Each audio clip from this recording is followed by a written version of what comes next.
ఇక ఏపీ జీవనాడి అయిన పోలవరాన్ని వీలైనంత త్వరగా పూర్తి చేయాలని చంద్రబాబు ప్రభుత్వం భావిస్తోంది. అందులో భాగంగానే ఆపరేషన్ పోలవరం చేపట్టింది. ఇవాళ పోలవరానికి సీఎం చంద్రబాబు వెళ్లనున్నారు. గతంలో ప్రతి సోమవారం పోలవరం చేపట్టిన చంద్రబాబు ఇప్పుడు కూడా సీఎంగా బాధ్యతలు చేపట్టిన తర్వాత తొలి పర్యటనగా పోలవరం వైపే అడుగులు వేస్తున్నారు.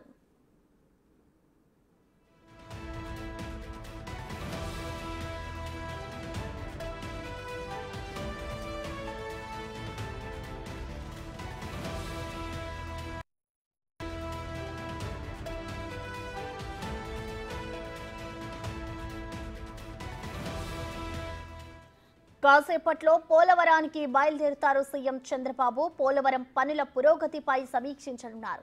అలాగే ప్రతి నిర్మాణాన్ని పరిశీలించనున్నారు. వాటి ప్రస్తుత స్థితిగతులను తెలుసుకున్న తర్వాత అధికారులతో సమీక్ష నిర్వహిస్తారు. స్పిల్వే పనులను పరిశీలించనున్నారు. ఆ తర్వాత ఎగువ కాపర్ డ్యాం, దిగువ కాపర్ డ్యాంను పరిశీలిస్తారు. సమీక్ష తర్వాత ప్రాజెక్టు కాంట్రాక్టర్ని మార్చే అవకాశాలున్నాయి.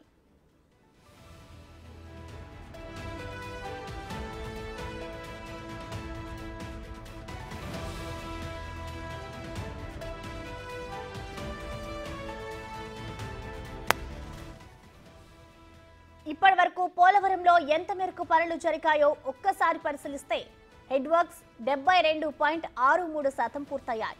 రైట్ మెయిన్ కెనాల్ పనులు 92.75%, లెఫ్ట్ మెయిన్ కెనాల్ పనులు 73.07% జరిగాయి.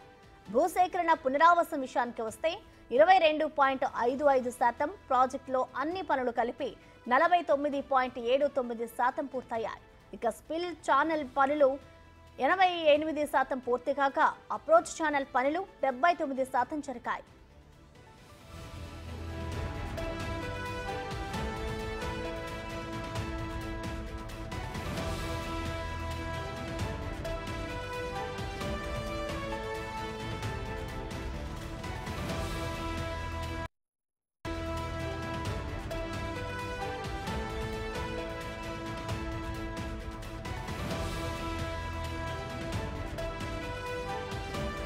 పోలవరం ప్రాజెక్ట్ నిర్మాణాన్ని అత్యంత ప్రతిష్టాత్మకంగా తీసుకున్న చంద్రబాబు వీలైనంత త్వరగా పూర్తి చేయాలని భావిస్తున్నారు.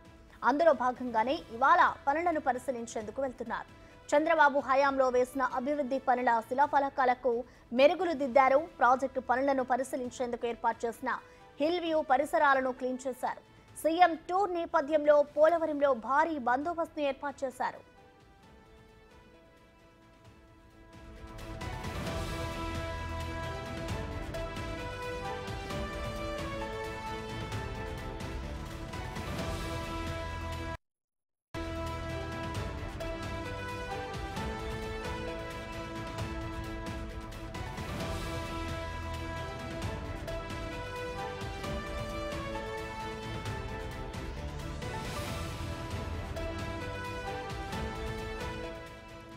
ఏపీ జీవనాడి అయిన పోలవరాన్ని వీలైనంత త్వరగా పూర్తి చేయాలని చంద్రబాబు ప్రభుత్వం భావిస్తోంది. అందులో భాగంగానే ఆపరేషన్ పోలవరం చేపట్టింది. ఇవాళ పోలవరానికి సీఎం చంద్రబాబు వెళ్లనున్నారు. గతంలో ప్రతి సోమవారం పోలవరం వెళ్లిన చంద్రబాబు ఇప్పుడు కూడా సీఎంగా బాధ్యతలు చేపట్టిన తర్వాత కూడా తొలి పర్యటనగా పోలవరం వైపే అడుగులు వేస్తున్నారు.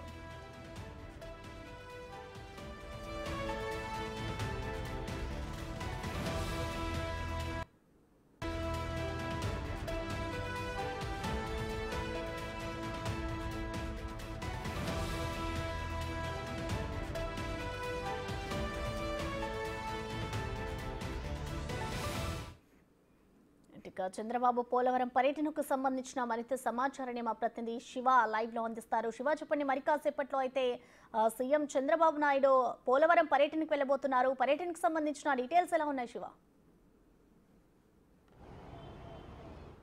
మొత్తం మీద చూసుకుంటే ఆంధ్రప్రదేశ్ ముఖ్యమంత్రి చంద్రబాబు నాయుడు పోలవరం ప్రాజెక్టు సందర్శనకి మరికొద్ది సేపట్లోనే ఉండవల్లి నివాసం నుంచి ప్రత్యేక హెలికాప్టర్ ద్వారా కూడా ఆయన పోలవరం ప్రాజెక్టుకి సందర్శనకి వెళ్తున్నారు.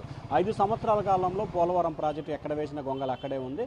2014 నుంచి 19 వరకు తెలుగుదేశం ప్రభుత్వ హయాంలో జరిగిన పోలవరం ప్రాజెక్టు అభివృద్ధి మాత్రమే ఇప్పటి వరకు ఉంది. వైసీపీ సర్కార్లో నిధులు దుర్వినియోగం తప్ప సాధించిన ప్రగతి శూన్యం అనేది చంద్రబాబు ఆలోచన. ఒకవేళ మనం ప్రాజెక్టుకు సంబంధించి కనుక పరిశీలన చేస్తే దాదాపుగా 31/5/2024 అంటే గత మే ఎండింగ్ చూసుకుంటే ప్రాజెక్టు హెడ్ వర్క్ సంబంధించి 72% పూర్తయింది.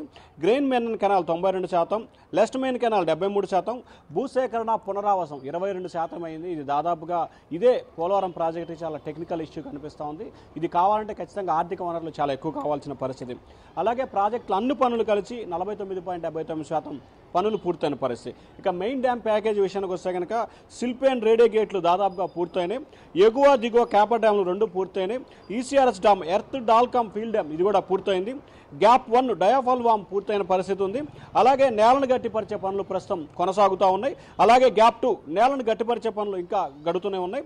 అలాగే మొదలైన డయాఫామ్లు రిపేర్ పనులు ఇటీవల కాలంలో డయాఫాల్ వామ్ రిపేర్ వచ్చిస్తున్నారు. దానికి సంబంధించి కూడా రిపేర్లు అయితే కొనసాగుతూ ఉన్నాయి. అలాగే గ్యాప్ 3 కాంక్రీట్ నిర్మాణ పనులు శరవేగంగా కూడా కొనసాగుతున్నాయి. అలాగే స్పిల్వే పనులకు సంబంధించి 88% పైగా పనులు పూర్తయినాయి. అప్రోచ్ ఛానల్ సంబంధించి 77% పనులు, అలాగే పైలట్ ఛానల్కి సంబంధించి కేవలం 48% మాత్రమే పనులు పూర్తయిన పరిస్థితి కనిపిస్తుంది.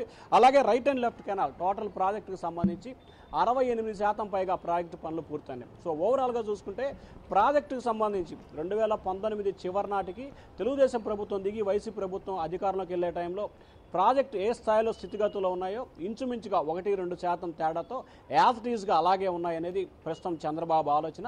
దీనిలో భాగంగానే మరికొద్ది సేపట్లో టీడీపీ అధినేత చంద్రబాబు పోలవరం ప్రాజెక్టు సందర్శనకు వెళ్తున్నారు. ప్రాజెక్టు సందర్శించిన తర్వాత అధికారులతో ఆయన ప్రత్యేక సమీక్షా సమావేశం నిర్వహిస్తారు. మొత్తం ప్రాజెక్టు మొత్తాన్ని కూడా క్షుణ్ణంగా ఆయన పరిశీలించబోతున్నారు. దాదాపుగా 5 గంటల పాటు ఆయన ప్రాజెక్టులోనే సందర్శించి అధికారులతో సమీక్షా సమావేశం నిర్వహించబోతున్నారు. ఆ తర్వాత నిధులకు సంబంధించి అలాగే ఆర్ఆర్ ప్రాజెక్టుకు సంబంధించి కావాల్సిన నిధులు సంబంధించి అలాగే పునరావాస కేంద్రాలకి చేయవలసిన పనులు, పునరావాస కేంద్రాలకు తాము భారీగా ఆదుకుంటాము, లక్షల రూపాయల ప్యాకేజ్ ఇస్తామని చెప్పి అధికారంలోకి వచ్చిన జగన్ 5 సంవత్సరాల కాలంలో ఏమీ చేయలేదని చెప్పి కూడా ప్రధానంగా ఈరోజు చంద్రబాబు ప్రశ్నించే అవకాశం కనిపిస్తూ ఉంది. దాంతోపాటుగా పోలవరం ప్రాజెక్టు ముందుకెళ్లాలంటే చేయవలసిన పనులకు సంబంధించి కూడా ఆయన అధికారులతో సమీక్షా సమావేశం నిర్వహించే అవకాశం కనిపిస్తూ ఉంది. దాంతోపాటుగా పోలవరం ప్రాజెక్ట్ కాంట్రాక్టర్ ఎవరైతే ఉన్నారో మెగా ఇంజనీర్ వర్క్స్ వారిని కూడా మార్చే అవకాశం కనిపిస్తున్నట్లు కూడా తెలుస్తూ ఉంది. ప్రసన్న శివ, అలాగే ఇటు చంద్రబాబు నాయుడు పోలవరం ప్రాజెక్ట్ని సందర్శించిన తర్వాత దాని తర్వాత ఎలాంటి పరిణామాలు చోటు చేసుకుంటాయి, అంటే ఎలాంటి సమీక్షలు చేయబోతున్నారు, ఏమైనా మార్పులు చేర్పులు చేస్తారనుకోవచ్చా? అంటే ఖచ్చితంగా పోలవరం ప్రాజెక్టు సందర్శన పూర్తయిన తర్వాత అధికారులతో ఆయన సమీక్షా సమావేశం నిర్వహిస్తారు. ఇప్పటికే నీటిపారుదల శాఖకి సంబంధించిన అధికారులు మొత్తాన్ని ఉదయం 10 గంటలకల్లా పోలవరం ప్రాజెక్టు వద్ద అందుబాటులో ఉండాలని చెప్పి అధికారులకు సమాచారం ఇచ్చారు. 2014 నుంచి ఇప్పటి వరకు ప్రాజెక్టు పనులు చేసిన అందరు అధికారులు కూడా అక్కడ అటెండ్ అవ్వాలని చెప్పి కూడా స్పష్టమైన ఆదేశాలు జారీ చేశారు. ప్రస్తుత నీటిపారుదల శాఖ మంత్రి నిమ్మల రామనాయుడు అలాగే మాజీ మంత్రి దేవినేని ఉమామహేశ్వరరావు కూడా ఈరోజు ప్రాజెక్టు సందర్శనకు వెళ్తున్నట్లు, ఎందుకంటే 2014 నుంచి 2019 వరకు కూడా దేవినేని ఉమా ఇరిగేషన్ శాఖ మంత్రిగా ఉన్నారు కాబట్టి దానికి సంబంధించి కూడా ఆయన్ని కూడా కొన్ని అభినవాలు సూచనలు సలహాలు తీసుకునే అవకాశం కనిపిస్తూ ఉంది. దాని తర్వాత ప్రాజెక్టు మొత్తం పూర్తయిన తర్వాత అక్కడే అధికారులతో 3:30 నుంచి 4:30 వరకు దాదాపుగా 50 నిమిషాల పైగానే ఆయన అధికారులతో సమీక్షా సమావేశం నిర్వహిస్తారు. ఆ సమీక్షా సమావేశంలో కొంతమంది అధికారులపై చర్యలు తీసుకునే అవకాశం కనిపిస్తోంది. అలాగే కాంట్రాక్టర్లు ఎవరైతే ఉన్నారో కాంట్రాక్టర్లు, సబ్ కాంట్రాక్టర్లు, ఆ తర్వాత ఉన్న సబ్ లీజ్ కాంట్రాక్టర్లు వీరందరిపై కూడా కొంతమందిపై కూడా వేటుబడే అవకాశాలు కనిపిస్తున్నాయి. అలాగే ప్రాజెక్ట్ నిర్మాణ వ్యయం కూడా దాదాపుగా 10 నుంచి 12 వేల కోట్ల రూపాయల వరకు పెరిగే అవకాశం కనిపిస్తోంది. Prasanna, thank you Shiva.